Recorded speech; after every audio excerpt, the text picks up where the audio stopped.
Alright, I think we are back. This is Kara Dreamer. Have a good evening. And I hope you are having a good evening, rather. And it's my weird fiction night.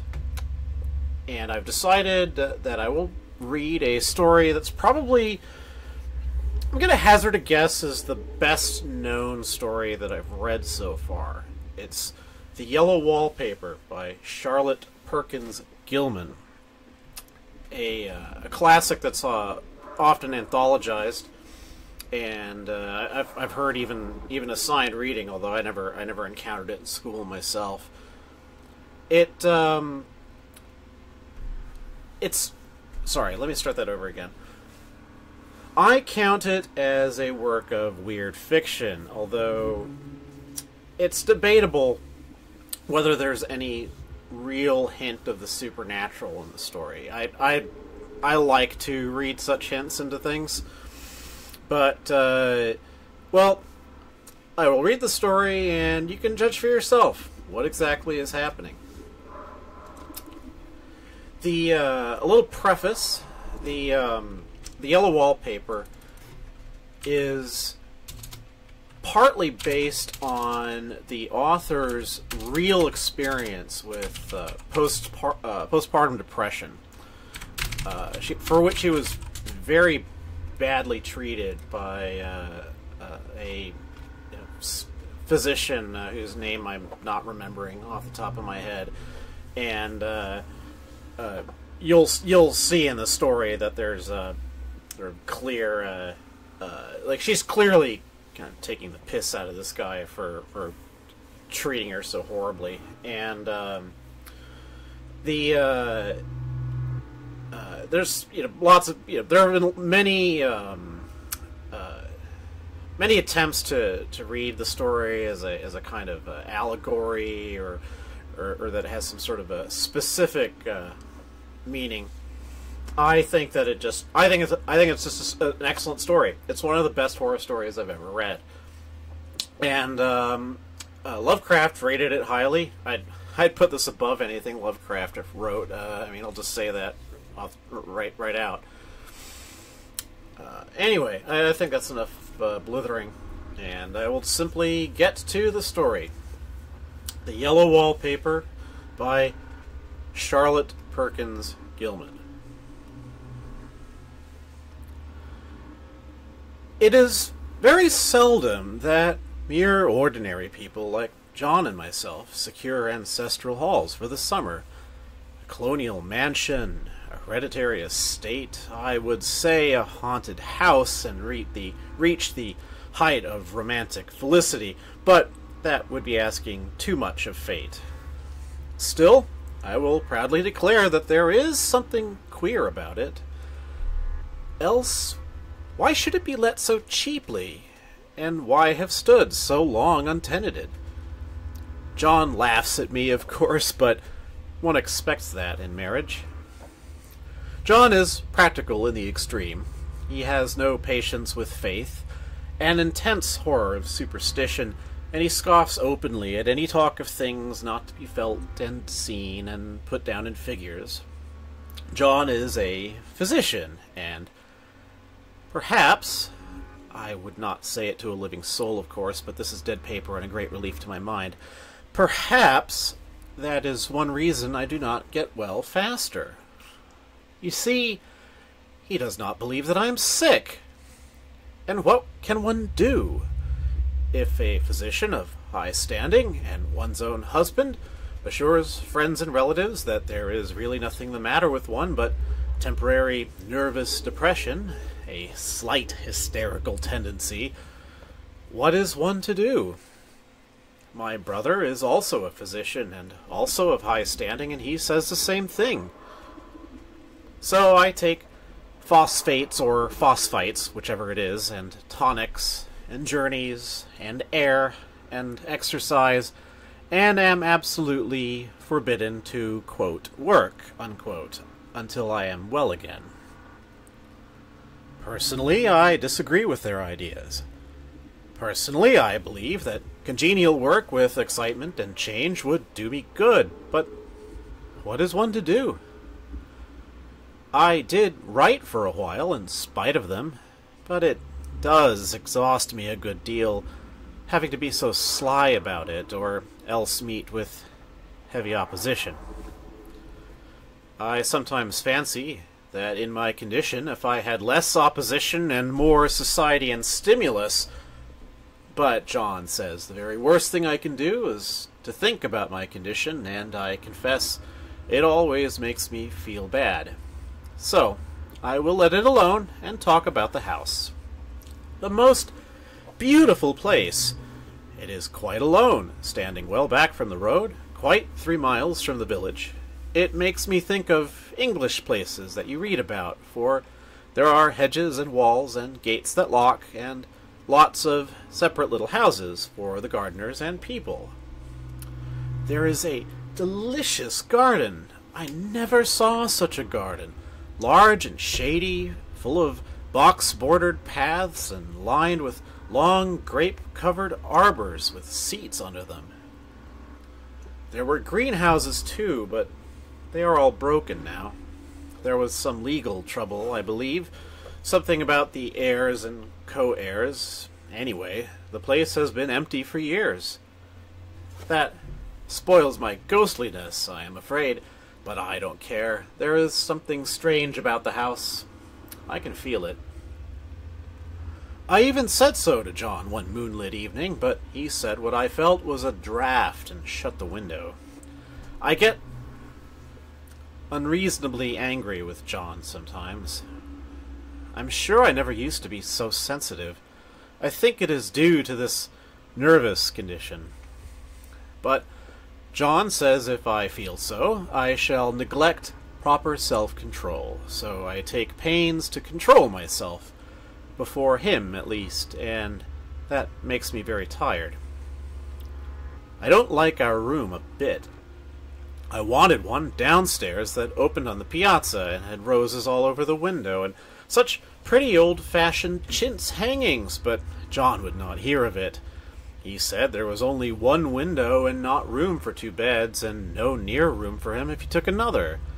He is very careful and loving, and hardly lets me stir without special direction. I have a scheduled prescription for each hour in the day.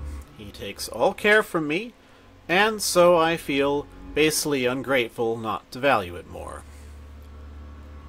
He said we came here solely on my account, that I was to have perfect rest and all the air I could get.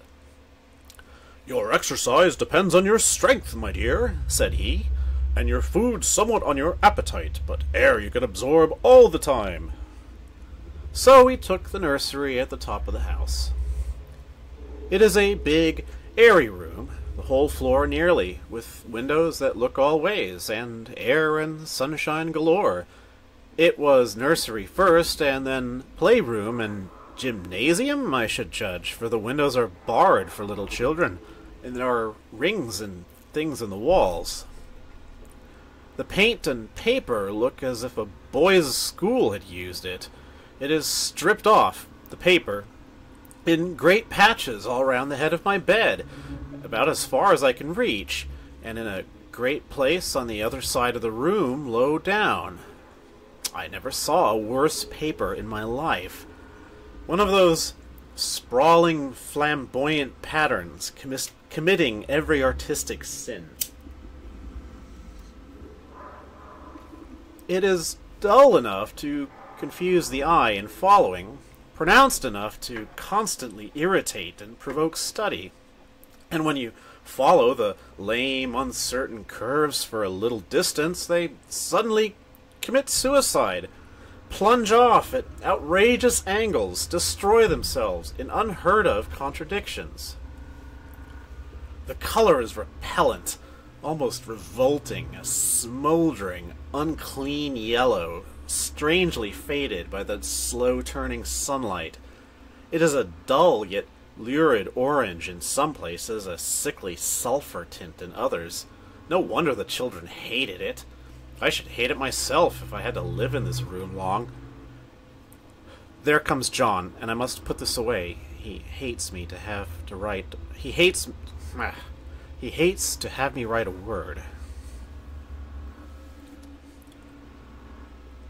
We have been here 2 weeks, and I haven't felt like writing before since that first day. I am sitting by the window now, up in this atrocious nursery, and there is nothing to hinder my writing as much as I please, save lack of strength. John is away all day, and even some nights when his cases are serious. I am glad my case is not serious, but these nervous troubles are dreadfully depressing. John does not know how much I really suffer. He knows there is no reason to suffer, and that satisfies him. Of course, it is only nervousness. It does weigh on me so, not to do my duty in any way. I meant to be such a help to John, such a real rest and comfort, and here I am, a comparative burden already. Nobody would believe what an effort it is to do what little I am able, to dress and entertain and order things. It is fortunate Mary is so good with the baby, such a dear baby, and yet I cannot be with him. It makes me so nervous. I suppose John never was nervous in his life. He laughs at me so about this wallpaper. At first he meant to repaper the room, but afterwards he said that I was letting it get the better of me, and that nothing was worse for a nervous patient than to give way to such fancies. He said that after the wallpaper was changed, it would be the heavy bedstead, and then the barred windows, and then that gate at the head of the stairs, and so on. "You know the place is doing you good," he said, "and really, dear, I don't care to renovate the house just for a 3 months' rental." "Then do let us go downstairs," I said. "There are such pretty rooms there." Then he took me in his arms and called me a blessed little goose, and said he would go down cellar if I wished, and have it whitewashed into the bargain. But he is right enough about the beds and windows and things. It is an airy and comfortable room, as anyone need wish, and, of course, I would not be so silly as to make him uncomfortable just for a whim. I'm really getting quite fond of the big room, all but that horrid paper. Out of one window I can see the garden, those mysterious deep-shaded arbors, the riotous old-fashioned flowers and bushes and gnarly trees. Out of another I get a lovely view of the bay and a little private wharf belonging to the estate. There is a beautiful shaded lane that runs down there from the house. I always fancy I see people walking in these numerous paths and arbors, but John has cautioned me not to give way to fancy in the least. He says that with my imaginative power and habit of story-making, a nervous weakness like mine is sure to lead to all manner of excited fancies, and that I ought to use my will and good sense to check the tendency. So I try. I think sometimes that if I were only well enough to write a little, it would relieve the press of ideas and rest me, but I find I get pretty tired when I try. It is so discouraging not to have any advice and companionship about my work. When I get really well, John says we will ask Cousin Henry and Juliet down for a long visit, but he says he would as soon as put fireworks in my pillowcase as to let me have those stimulating people about now. I wish I could get well faster. But I must not think about that. This paper looks to me as if it knew what a vicious influence it had. There is a recurrent spot where the pattern lolls like a broken neck and 2 bulbous eyes stare at you upside down. I get positively angry with the impertinence of it and the everlastingness. Up and down and sideways they crawl, and those absurd, unblinking eyes are everywhere. There is one place where 2 breaths didn't match, and the eyes go all up and down the line, one a little higher than the other. I never saw so much expression in an inanimate thing before, and we all know how much expression they have. I used to lie awake as a child, and get more entertainment and terror out of blank walls and plain furniture than most children could find in a toy store. I remember what a kindly wink the knobs of our big old bureau used to have, and there was one chair that always seemed like a strong friend. I used to feel that if any of the other things looked too fierce, I could always hop into that chair and be safe. The furniture in this room is no worse than inharmonious, however, for we had to bring it all from downstairs. I suppose when this was used as a playroom, they had to take the nursery things out, and no wonder. I never saw such ravages as the children have made here. The wallpaper, as I said before, is torn off in spots, and it sticketh closer than a brother. They must have had perseverance as well as hatred. Then the floor is scratched and gouged and splintered. The plaster itself is dug out here and there. And this great heavy bed, which is all we found in the room, looks as if it had been through the wars. But I don't mind it a bit. Only the paper. There comes John's sister, such a dear girl as she is, and so careful of me, I must not let her find me writing. She is a perfect and enthusiastic housekeeper, and hopes for no better profession.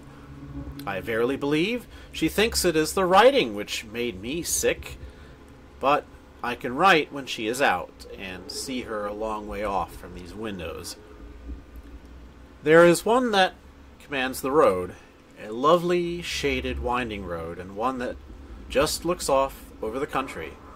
A lovely country, too, full of great elms and velvet meadows. This wallpaper has a kind of sub-pattern in a different shade, a particularly irritating one, for you could only see it in certain lights, and not clearly then. But in the places where it isn't faded, and where the sun is just so, I can see a strange, provoking, formless sort of figure that seems to skulk about behind that silly and conspicuous front design. There's Sister on the stairs. Well, the 4th of July is over. The people are all gone, and I am tired out. John thought it might do me good to see a little company, so we just had Mother and Nellie and the children down for a week. Of course, I didn't do a thing. Jenny sees to everything now. But it tired me all the same. John says if I don't pick up faster, he shall send me to Weir Mitchell in the fall. But I don't want to go there at all. I had a friend who was in his hands once, and she says he is just like John and my brother, only more so. Besides, it is such an undertaking to go so far. I don't feel as if it was worthwhile to turn my hand over for anything, and I'm getting dreadfully fretful and querulous. I cry at nothing, and cry most of the time. Of course I don't when John is here, or anybody else, but when I am alone. And I am alone a good deal just now. John is kept in town very often by serious cases, and Jenny is good and lets me alone when I want her to, so I walk a little in the garden or down that lovely lane, sit on the porch under the roses, and lie down up here a good deal. I am really getting rather fond of the room, in spite of the wallpaper. Perhaps because of the wallpaper, it dwells in my mind so. I lie here on this great immovable bed, it is nailed down, I believe, and follow that pattern about by the hour. It is good as gymnastics, I assure you. I start, we'll say, at the bottom, down in the corner over there, where it has not been touched, and I determine for the 1000th time that I will follow that pointless pattern to some sort of a conclusion. I know a little of the principle of design, and I know this thing was not arranged on any laws of radiation or alternation or repetition, or symmetry, or anything else that I ever heard of. It is repeated, of course, by the breadths, but not otherwise. Looked at in one way, each breadth stands alone, at the bloated curves and flourishes, a kind of debased Romanesque with delirium tremens, go waddling up and down in isolated columns of fatuity. But, on the other hand, they connect diagonally, and the sprawling outlines run off in great slanting waves of optic horror like a lot of wallowing seaweeds in full chase. The whole thing goes horizontally, too, at least it seems so, and I exhaust myself in trying to distinguish the order of its going in that direction. They have used a horizontal breadth for a frieze, and that adds wonderfully to the confusion. There is one end of the room where it is almost intact, and there, when the cross lights fade and the low sun shines directly upon it, I can almost fancy radiation after all. The interminable grotesque seem to form around a common center and rush off in headlong plunges of equal distraction. It makes me tired to follow it. I will take a nap, I guess. I don't know why I should write this. I don't want to. I don't feel able. And I know John would think it absurd, but I must say what I feel and think in some way. It is such a relief. But the effort is getting to be greater than the relief. Half the time now I am awfully lazy and lie down ever so much. John says I mustn't lose my strength and has me take cod liver oil and lots of tonics and things, to say nothing of ale and wine and rare meat. Dear John, he loves me very dearly and hates to have me sick. I tried to have a real, earnest, reasonable talk with him the other day and tell him how I wish he would let me go and make a visit to Cousin Henry and Julia, but he said I wasn't able to go, nor able to stand it after I got there, and I did not make out a very good case for myself, for I was crying before I had finished. It is getting to be a great effort for me to think straight. Just this nervous weakness, I suppose. And dear John gathered me up in his arms and just carried me upstairs and laid me on the bed, and sat by me and read to me till it tired my head. He said I was his darling and his comfort and all he had, and that I must take care of myself for his sake and keep well. He says no one but myself can help me out of it, that I must use my will and self-control and not let any silly fancies run away with me. There's one comfort. The baby is well and happy, and does not have to occupy this nursery with the horrid wallpaper. If we had not used it, that blessed child would have. What a fortunate escape! Why, I wouldn't have a child of mine, an impressionable little thing, live in such a room for worlds. I never thought of it before, but it is lucky that John kept me here after all. I can stand it so much easier than a baby, you see. Of course, I never mention it to them any more. I am too wise, but I keep watch of it all the same. There are things in that paper that nobody knows but me, or ever will. Behind that outside pattern, the dim shapes get clearer every day. It is always the same shape, only very numerous, and it is like a woman stooping down and creeping about behind that pattern. I don't like it a bit. I wonder... I begin to think, I wish John would take me away from here. It is so hard to talk with John about my case because he is so wise and because he loves me so. But I tried it last night. It was moonlight. The moon shines in all around, just as the sun does. I hate to see it sometimes. It creeps so slowly, and always comes in by one window or another. John was asleep, and I hated to waken him, so I kept still and watched the moonlight on that undulating wallpaper till I felt creepy. The faint figure behind seemed to shake the pattern, just as if she wanted to get out. I got up softly and went to feel and see if the paper did move, and when I came back, John was awake. "What is it, little girl?" he said. "Don't go walking about like that. You'll get cold." I thought it was a good time to talk, so I told him that I really was not gaining here, and that I wished he would take me away. "Why, darling," said he, "our lease will be up in 3 weeks, and I can't see how to leave before." "The repairs are not done at home, and I cannot... Oh, sorry.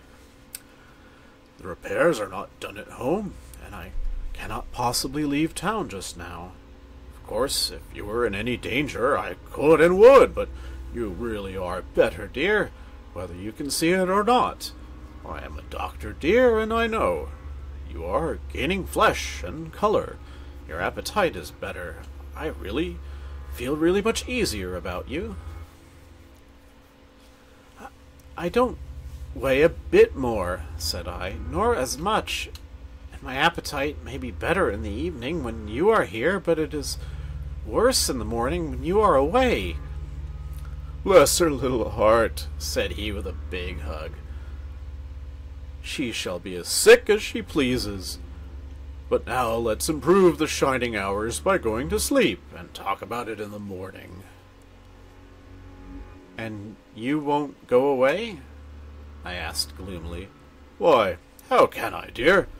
It is only 3 weeks more, and we will take a nice little trip of a few days while Jenny is getting the house ready. Really, dear, you are better." "Better in body, perhaps," I began, and stopped short, for he sat up straight and looked at me with such a stern, reproachful look that I could not say another word. "My darling," said he, "I beg of you, for my sake and for our child's sake, as well as for your own, that you will never for one instant let that idea enter your mind. There is nothing so dangerous, so fascinating to a temperament like yours. It is a false and foolish fancy. Can you not trust me as a physician when I tell you so?" So, of course, I said no more on that score, and went to sleep before long.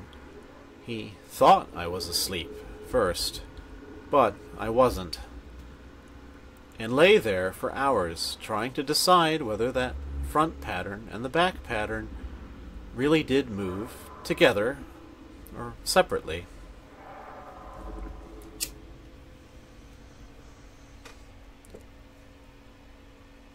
On a pattern like this, by daylight, there is a lack of sequence, a defiance of law that is a constant irritant to a normal mind. The color is hideous enough and unreliable enough and infuriating enough, but the pattern is torturing. You think you have mastered it, but just as you get well underway and following, it turns a back somersault, and there you are. It slaps you in the face, knocks you down, and tramples upon you. It is like a bad dream. The outside pattern is a florid arabesque reminding one of a fungus. If you can imagine a toadstool in joints, an interminable string of toadstools budding and sprouting in endless convolutions, why, that is something like it. That is, sometimes. There is one marked peculiarity about this paper, a thing nobody seems to notice but myself, and that is that it changes as the light changes. When the sun shoots in through the east window, I always watch for that first long, straight ray. It changes so quickly that I can never quite believe it. That is why I watch it always. By moonlight, the moon shines in all night when there is a moon, I wouldn't know it was the same paper. At night, in any kind of light, in twilight, candlelight, lamplight, and worst of all, by moonlight, it becomes bars. The outside pattern, I mean, and the woman behind it is as plain as can be. I didn't realize for a long time what the thing was that showed behind that dim sub-pattern, but now I am quite sure it is a woman. By daylight, she is subdued, quiet. I fancy it is the pattern that keeps her so still. It is so puzzling. It keeps me quiet by the hour. I lie down ever so much now. John says it is good for me, and to sleep all I can. Indeed, he started the habit by making me lie down for an hour after each meal. It is a very bad habit, I am convinced, for you see I don't sleep, and that cultivates deceit, for I don't tell them that I'm awake. Oh no. The fact is, I am getting a little afraid of John. He seems very queer sometimes, and even Jenny has an inexplicable look. It strikes me occasionally, just as a scientific hypothesis, that perhaps it is the paper. I have watched John when he did not know I was looking, and come into the room suddenly on the most innocent excuses, and I've caught him several times looking at the paper. And Jenny, too. I caught Jenny with her hand on it once. She didn't know I was in the room, and when I asked her in a very quiet voice, with the most restrained manner possible, what she was doing with the paper, she turned around as if she had been caught stealing, and looked quite angry, asked me why I should frighten her so. Then she said that the paper stained everything it touched, and that she had found yellow smooches on all my clothes and John's, and she wished we would be more careful.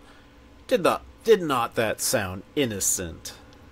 But I know she was studying that pattern, and I am determined that nobody shall find it out but myself.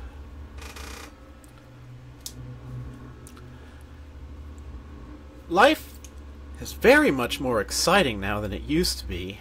You see, I have something more to expect, to look forward to watch. I really do eat better. I am more quiet than I was. John is so pleased to see me improve. He laughed a little the other day and said I seemed to be flourishing in spite of my wallpaper. I turned it off with a laugh. I had no intention of telling him it was because of the wallpaper. He would make fun of me. He might even want to take me away. I don't want to leave now until I have found it out. There is a week more, and I think that will be enough. I'm feeling ever so much better. I don't sleep much at night, for it is so interesting to watch developments, but I sleep a good deal in the daytime. In the daytime it is tiresome and perplexing. There are always new shoots on the fungus and new shades of yellow all over it. I cannot keep count of them, although I have tried conscientiously. It is the strangest yellow, that wallpaper. It makes me think of all the yellow things I ever saw. Not beautiful ones like buttercups, but old, foul, bad yellow things. But there is something else about that paper, the smell. I noticed it the moment we came into the room, but with so much air and sun it was not bad. Now we have had a week of fog and rain, and whether the windows are open or not, the smell is here. It creeps all over the house. I find it hovering in the dining room, skulking in the parlor, hiding in the hall, lying in wait for me on the stairs. It gets into my hair. Even when I go to ride, if I turn my head suddenly and surprise it, there is that smell. Such a peculiar odor, too. I've spent hours in trying to analyze it, to find what it smelled like. It is not bad, at first, and very gentle, but quite the subtlest, most enduring odor I've ever met. In this damp weather it is awful, and I wake up in the night and find it hanging over me. It used to disturb me at first. I thought seriously of burning the house to reach the smell, but now I am used to it. The only thing I can think of is it is like the color of the paper, a yellow smell. There is a very funny mark on this wall, low down near the mopboard, a streak that runs round the room. It goes behind every piece of furniture except the bed, a long, straight, even smooch as if it had been rubbed over and over. I wonder how it was done, and who did it, and what they did it for. Round and round and round, round and round and round. It makes me dizzy.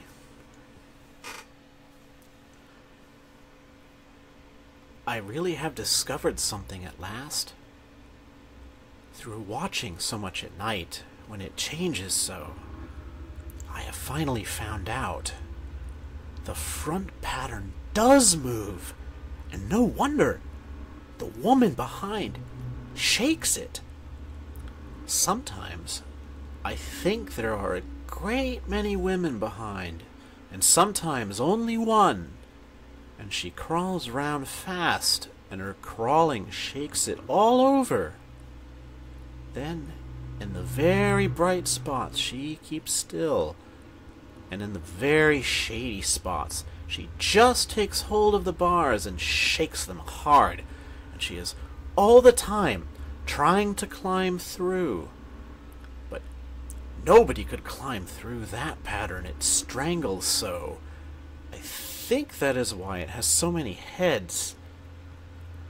They get through, and then the pattern strangles them off and turns them upside down, and makes their eyes white. If those heads were covered or taken off, it would not be half so bad. I think that woman gets out in the daytime, and I'll tell you why, privately. I've seen her. I can see her out of every one of my windows. It is the same woman, I know, for she is always creeping. And most women do not creep by daylight. I see her in that long shaded lane, creeping up and down. And most women do not creep by daylight. Oh. I see her in that long shaded lane, creeping up and down. I see her in those dark grape arbors, creeping all around the garden. I see her on that long road under the trees, creeping along, and when a carriage comes, she hides under the blackberry vines. I don't blame her a bit. It must be very humiliating to be caught creeping by daylight. I always lock the door when I creep by daylight. I can't do it at night, for I know John would suspect something at once. John is so queer now that I don't want to irritate him. I wish he would take another room. Besides, I don't want anybody to get that woman out at night but myself. I often wonder if I could see her out of all of the windows at once. But, turn as fast as I can only see out of one at one time. And though I always see her, she may be able to creep faster than I can turn. I have watched her sometimes away off in the open country, creeping as fast as a cloud shadow in a high wind. If only that top pattern could be gotten off from the under one.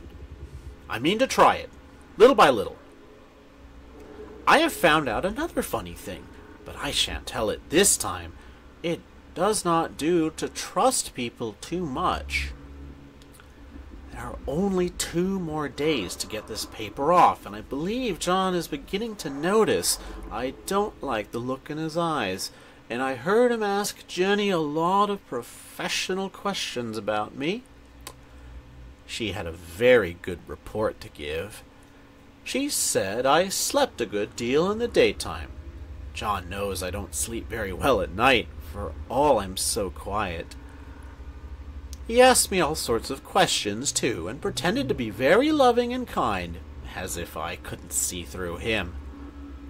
Still, I don't wonder he acts so, sleeping under this paper for 3 months. It only interests me, but I feel sure John and Jenny are secretly affected by it. Hurrah! This is the last day, but it is enough. John to stay in town overnight, and won't be out till this evening. Jenny wanted to sleep with me, the sly thing, but I told her I should undoubtedly rest better for a night all alone. That was clever, for really I wasn't alone a bit. As soon as it was moonlight and the poor thing began to crawl and shake the pattern, I got up and ran to help her.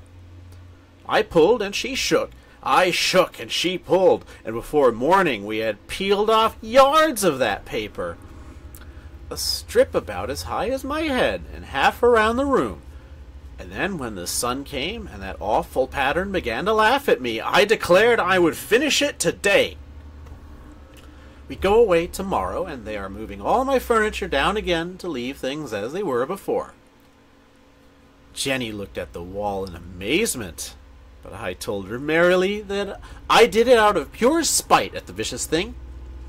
She laughed and said she wouldn't mind doing it herself, but I must not get tired.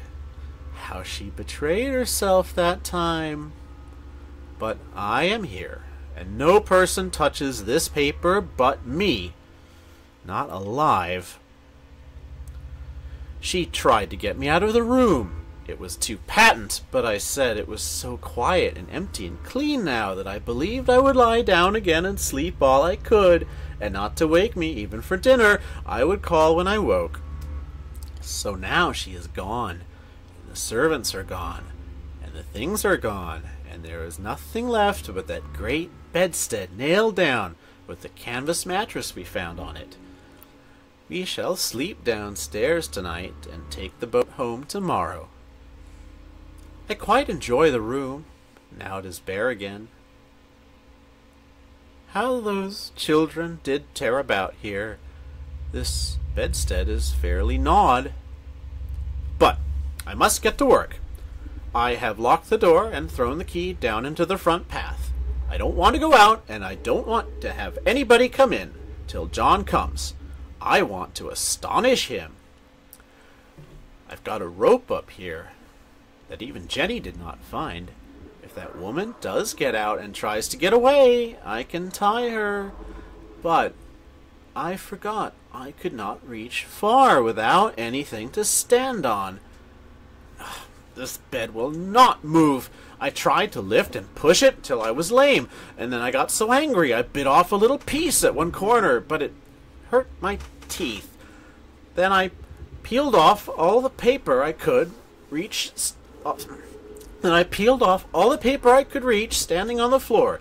It sticks horribly, and the pattern just enjoys it. All those strangled heads and bulbous eyes and waddling fungus growths just shriek with derision. I'm getting angry enough to do something desperate. To jump out of the window would be admirable exercise, but the bars are too strong even to try. Besides, I wouldn't do it. Of course not. I know well enough that a step like that is improper and might be misconstrued. I don't like to look out of the windows even. There are so many of those creeping women, and they all creep so fast. I wonder if they all come out of that wallpaper, as I did. But I am securely fastened now by my well-hidden rope. You don't get me out in the road there. I suppose I shall have to get back behind the pattern when it comes night, and that is hard. It is so pleasant to be out in this great room and creep around as I please. I don't want to go outside. I won't, even if Jenny asks me to. For outside, you have to creep on the ground, and everything is green instead of yellow. But here I can creep smoothly on the floor, and my shoulder just fits into that long smooch around the wall, so I cannot lose my way. Why, there's John at the door. It is no use, young man, you can't open it. How he does call and pound. Now he's crying for an axe. It would be a shame to break down that beautiful door. John, dear, said I in the gentlest voice, the key is down by the front steps under a plantain leaf. That silenced him for a few moments. Then he said, very quietly indeed, open the door, my darling. I can't, said I. The key is down by the front door under a plantain leaf. And then I said it again, several times, very gently and slowly, and said it so often that he had to go and see. And he got it, of course, and came in. He stopped short by the door. What is the matter? He cried. For God's sake, what are you doing? I kept on creeping just the same, but I looked at him over my shoulder. I've got out at last, said I, in spite of you and Jane, and I've pulled off most of the paper, so you can't put me back. Now why should that man have fainted? But he did, and right across my path by the wall, so I had to creep over him every time. And that is the end of Charlotte Perkins Gilman's The Yellow Wallpaper. Holy shit. That is, I think, better than I remember it. Yeah, that was, whew. So, there's a lot to unpack in this story. And one can, I think, take the surface reading that, or not the surface reading, that's a poor way of putting it. One can take the materialistic, or positivistic reading that this is very straightforwardly a story about a young woman who was mistreated by her husband after her pregnancy, and being, holy shit, the husband is, you know, gaslights her and is hideously controlling of her and is just robbing her of all stimulus that she's saying, please God, like just give me anything that would be of comfort to me. And oh, no, you know, you can't do that. That would strain you. Instead, I'm just gonna have a bunch of strangers in the house. You know, you're supposed to be down there. You know, you got to do your job, honey. You know, be a good hostess. And it's just like, oh, yeah. So, and then it developed into postpartum psychosis, and you know, she started hallucinating. You know, sort of, etc., etc., etc. But there are these weird other elements in the story that belie that that easy or that kind of easy again, poor choice of word, that straightforward reading of the story. And I'm not just talking about her early imaginings that it wouldn't be cool if this were a haunted house, and how she talks about her habit of seeing things. Just she. This is obviously a woman with a fantastic imagination, and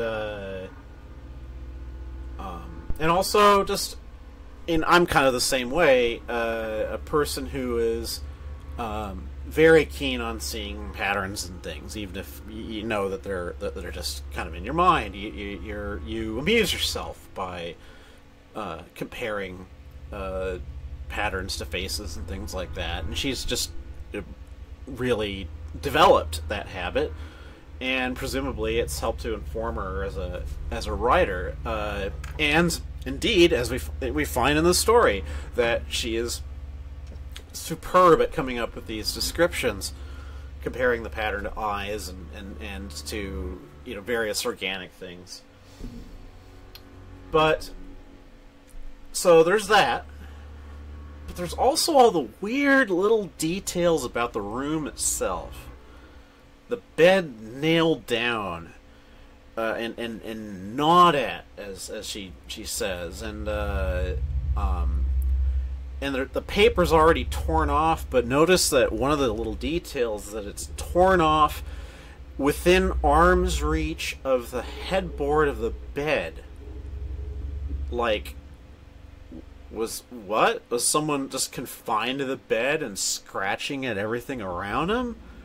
It's like she's speculates that the room used to be a gymnasium, sounding a little uncertain about it. Just all she knows is that there's like weird shit in the room, like rings and walls and and stuff like that, and rope, as we find out later. And it's just like, okay, so all right, indoor gymnasium maybe, but I mean, what if there's something else weird going on in this room? And it's that more than anything that makes me kind of like the idea that there's some shining shit going on here.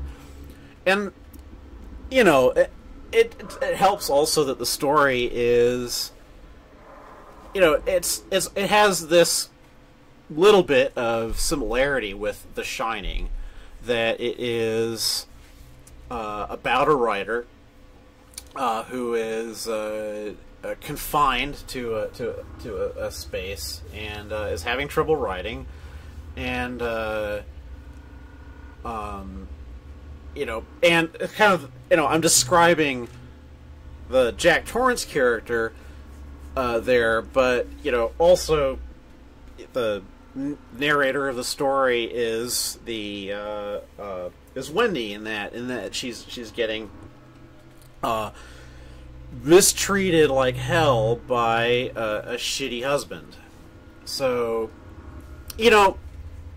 I happen to know, I don't know too much about Stephen King. I've never actually really read much of his work other than Misery, and even that I didn't finish. But I know from little bits of quotes and stuff like that he's he took inspiration from the older 19th and early 20th century works of horror. Lovecraft, obviously.